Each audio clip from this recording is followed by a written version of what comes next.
Cuando pensamos en la corrupción, lo primero que nos viene a la mente es la corrupción que existe en el gobierno. Funcionarios públicos, políticos o secretarios que cometen esos actos deshonestos. Y en parte esto es cierto, dado que en el gobierno es donde se lleva a cabo la mayoría de los actos corruptos en el país. Lamentablemente, el gobierno no es el único sector en el que se cometen actos de corrupción.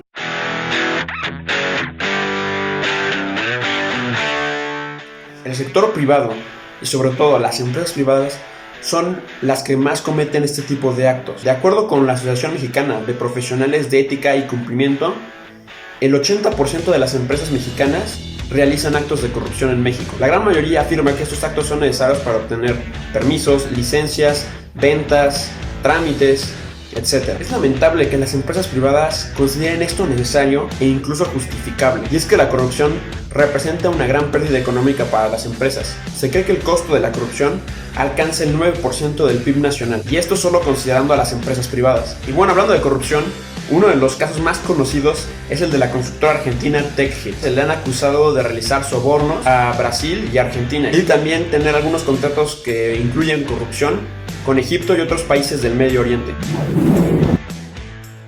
TechHint es una empresa de construcción y ingeniería argentina que cuenta con más de 18,000 empleados y ha realizado más de 3,500 proyectos en los 5 continentes.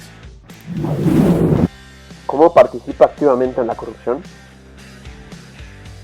Realmente no existe ninguna prueba de que la empresa argentina haya participado en actos de corrupción. Sin embargo, sí existen muchas sospechas.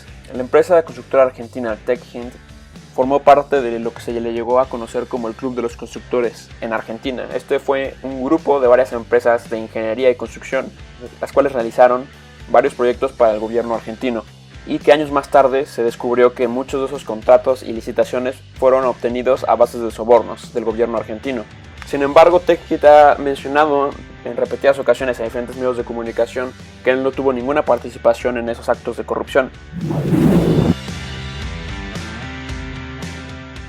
Pero Argentina no ha sido el único país en el cual la empresa constructora se le ha acusado de ofrecer sobornos al gobierno. En Brasil se le acusa de haber estado coludido con la empresa constructora brasileña Odebrecht y de haber ofrecido sobornos a la compañía Petrobras y estar involucrado en diversos casos de corrupción en países del Medio Oriente. TechHint se ha declarado a favor de la justicia y de la anticorrupción. Durante la investigación del caso Odebrecht, el CEO de TechHint declaró: "La empresa colaboró con toda la información solicitada por las autoridades brasileñas". También cuando se le acusó a la empresa constructora de recibir adjudicamiento de obras públicas directas por parte del gobierno argentino durante el escándalo del Club de los Constructores, la empresa se comprometió a realizar una investigación interna, mencionando que estas investigaciones eran algo rutinario. A consecuencia de este escándalo, la empresa constructora argentina ha creado el nuevo programa de cumplimiento de conducta empresarial, el cual supuestamente fomenta una cultura de honestidad e integridad dentro de sus empleados.